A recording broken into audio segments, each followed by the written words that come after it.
जय हिंद। इस वीडियो में हम लोग बात करेंगे कोशिका के बारे में।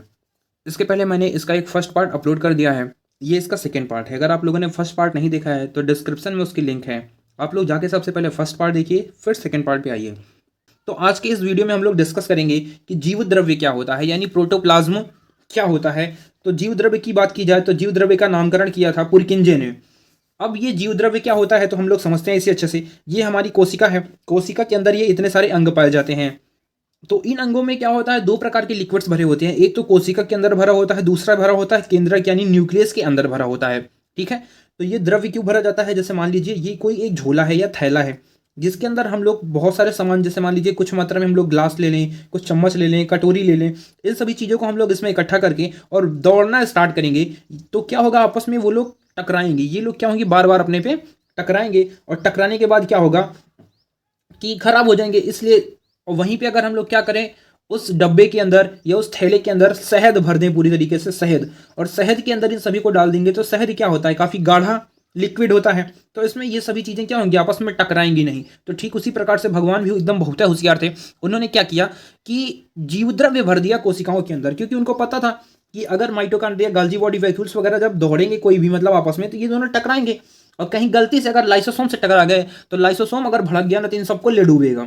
इसीलिए उन भगवान ने एकदम होशियारी वाला काम करते हुए इसमें क्या किया, दो प्रकार के द्रव्य भरे जिसे हम लोग जीव द्रव्य बोला गया। जीव द्रव्य को जीवन की भौतिक इकाई भी बोला जाता है। अब जीव द्रव्य में क्या होता है, लगभग 80% हिस्सा किसका होता है, जल का होता है। तो अभी हम लोग यहाँ पे देखते हैं कि जीव द्रव्य में क्या होता है, तो कोशिका द्रव्य और केंद्रिका द्रव्य। कोशिका द्रव्य नाम से ही स्पष्ट है, साइटोप्लाज्म, और केंद्रिका का मतलब होता है न्यूक्लियो और द्रव्य प्लाज्म। तो केंद्रिका द्रव्य बोलते हैं इसे, यहाँ पे देखेंगे तो जो कोशिका के अंदर भरा जाएगा इस वाले लिक्विड को हम लोग बोलेंगे कोशिका द्रव्य, और जो न्यूक्लियस के अंदर भरा जाएगा यानी केंद्रक के अंदर रहेगा उसे बोलेंगे हम लोग न्यूक्लियोप्लाज्म यानी केंद्रिका द्रव्य। और एक बात जान लीजिए, इस द्रव्य में अगर 1% की कमी होती है, 1% की कमी होती है अगर इसमें पानी की, तो क्या होता है कि इंसान को प्यास लगती है बहुत तेजी के साथ। अगर कहीं 10% की कमी हो जाएगी, इसके अंदर 10% पानी की कमी हो जाएगी, तो क्या होता है, इंसान की मृत्यु हो जाती है, इंसान की मृत्यु भी हो सकती है। तो अब हम लोग अपना सेकेंड टॉपिक डिस्कस करते हैं। इसमें पॉइंट नंबर 12 देखते हैं कि सीलिया एंड फ्लैजला क्या होते हैं। तो सीलिया और फ्लैजला क्या होते हैं, तो जंतु कोशिकाओं में ही पाए जाते हैं ये केवल, और हेयर लाइक स्ट्रक्चर होती है। हेयर लाइक स्ट्रक्चर का मतलब होता है छोटे छोटे बाल जैसी संरचना होती है इनकी। देखिए ये कोशिका के ऊपर क्या होते हैं, छोटे छोटे रोयल रोयल टाइप के बाल टाइप के दिख रहे होंगे, यही होते हैं सीलिया और फ्लैजला। तो मूवमेंट एंड फीडिंग का काम होता है।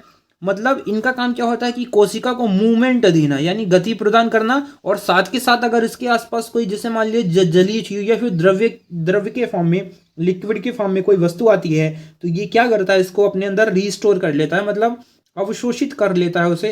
अवशोषण करने का भाई काम किसका होता है, सीलिया एंड फ्लैजला का होता है। अगर बात करें सीलिया और फ्लैजला क्या, तो सीलिया सीलिया छोटा होता है और फ्लैजला क्या होता है, अपेक्षाकृत बड़ा होता है। कहाँ पाए जाते हैं, तो केवल और केवल जंतु कोशिकाओं में ही पाए जाते हैं। पादप कोशिकाओं में सीलिया और फ्लैजला नहीं पाए जाते हैं।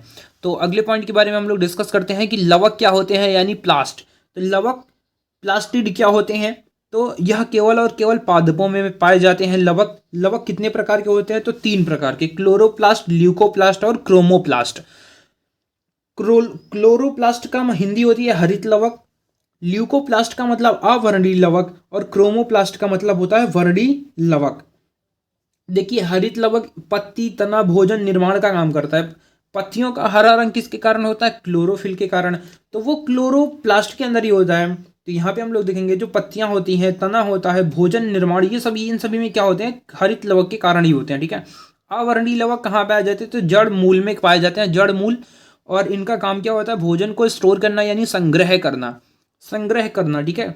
संग्रह करने का मतलब समझिए, जैसे मान लीजिए हम लोगों के लिए लॉकडाउन लगता है तो मोदी जी खाना दे रहे हैं ना, ठीक वैसे ही क्या होगा कि अगर पेड़ पौधों के लिए कहीं पे लॉकडाउन लग जाए, अगर लॉकडाउन लगने का मतलब क्या होता है, जब पतझड़ काल आ जाए यानी उनके पेड़ पौधों की पत्तियां पूरी तरीके से गिर जाएंगी, तब क्या होगा उस कंडीशन में, तो वहां पे तो प्रकाश संश्लेषण हो नहीं पाएगा। तो उस कंडीशन में पेड़ पौधों को खाना कौन देगा, तो यही देते हैं ल्यूकोप्लास्ट या वर्णीय लवक वगैरह, ये सब जो भोजन स्टोर्ड रहता है उनको ले जाके सब देने का काम करते हैं। ठीक। भोजन ले जाने ले आने का काम जाइलम और फ्लोएम का होता है। देखिए फिर अगला लवक होता है क्रोमोप्लास्ट, यानी वर्णी लवक क्या होते हैं? तो क्रोमोप्लास्ट का मतलब होता है रंग प्रदान करने का काम करता है, मतलब कोनो भी चीज को कलर करने का काम कौन करता है? तो क्रोमोप्लास्ट करता है, ठीक है। पेड़ पौधों का रसोई घर किसको बोला जाता है? तो हरित लवक को बोला जाता है। हरित लवक को ही पेड़ पौधों का रसोई घर बोला जाता है, यानी इसका किचन कौन होता है? तो क्रोमोप्लास्ट ही है ना, सॉरी क्लोरोप्लास्ट ही है, ओके। और हम लोग यहाँ से क्रोमोप्लास्ट से रिलेटेड कुछ चीजें समझते हैं कि जैसे मिर्च का हरा रंग होता है, मिर्च का हरा रंग किसके कारण होता है? तो कैप्सीन, कैप्सीन एक प्रकार का क्रोमोप्लास्ट है, यानी वर्णी लवक है, जिसकी उपस्थिति के कारण क्या होता है? मिर्च का रंग क्या होता है? हरा हो जाता है। ऐसे ही गाजर में होता है कैरोटीन, पत्तियों का पीला रंग भी कैरोटीन के कारण होता है। चुकंदर, चुकंदर का कलर बीटानोन के कारण होता है। टमाटर होता है लाइकोपेन के कारण। और पीला रंग, पीला रंग आता है किसी भी चीज में या फिर पत्तियों में तो जेंथोफिल के कारण होता है। किसके कारण? जेंथोफिल के कारण। तो अब लोग जरा हम लोग समझ लेते हैं कि एनिमल सेल और प्लांट सेल में डिफरेंस क्या होता है, कौन किस में पाया जाता है, कौन किस में नहीं पाया जाता है। तो जो एनिमल सेल होती है यानी जंतु कोशिका होती है, वो छोटी होती है और वो गोल होती है। और उसमें वैक्यूल्स कैसे होते हैं? तो वैक्यूल्स यानी रसधानियां भी कैसी होती हैं? छोटी छोटी पाई जाती हैं। जबकि प्लांट सेल में क्या होता है? प्लांट सेल की कोशिकाएं क्या होती हैं? बड़ी होती हैं और चौकोर होती हैं। उनमें वैक्यूल्स भी क्या होते हैं? बड़े पाए जाते हैं, ठीक है। अब हम समझ लेते हैं कि एनिमल सेल और प्लांट सेल दोनों में क्या पाया जाता है। तो दोनों में पाया जाता है, दोनों में कोशिका झिल्ली पाई जाती है। हमने देखा था कि जंतु कोशिकाओं में भी झिल्ली पाई जाती है और प्लांट सेल में तो एक और लग जाती है, ठीक है, जिसे कोशिका भित्ति बोला जाता है, वॉल। माइटोकॉन्ड्रिया दोनों में पाया जाता है, क्योंकि ऊर्जा का बनाने का काम क्या होता है? दोनों में होता है। राइबोसोम दोनों में पाया जाता है। इंडोप्लाज्मिक रेटिकुलम भी दोनों में पाया जाता है। गाल्जी बॉडी भी दोनों में ही पाया जाता है।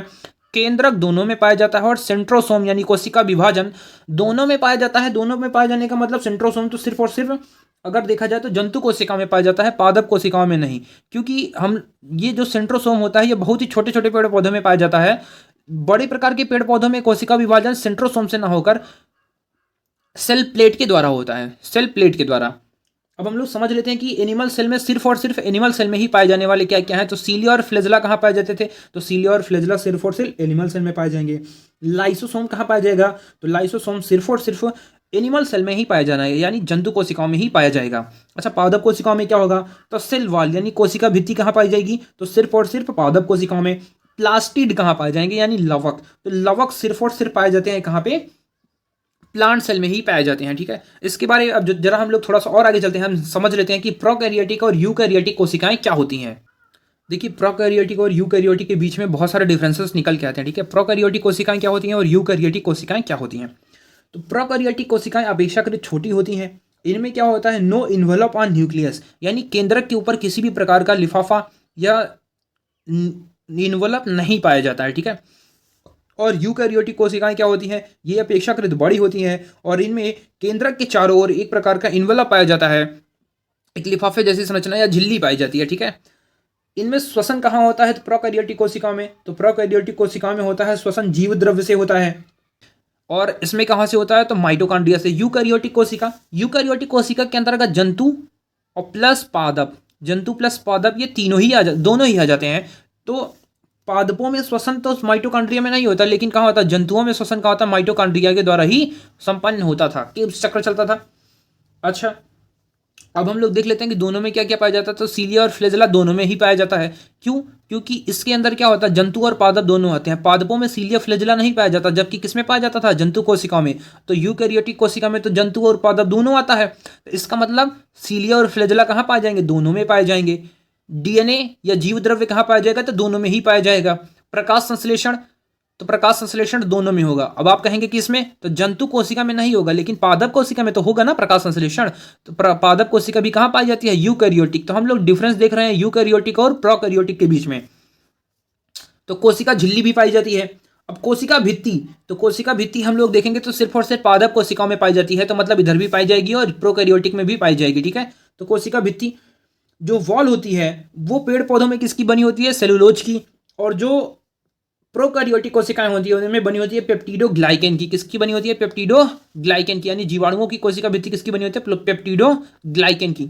राइबोसोम, तो राइबोसोम दोनों में ही पाया जाता है। इसमें 80S पाया जाता है, इसमें 70S पाया जाता है, ठीक है।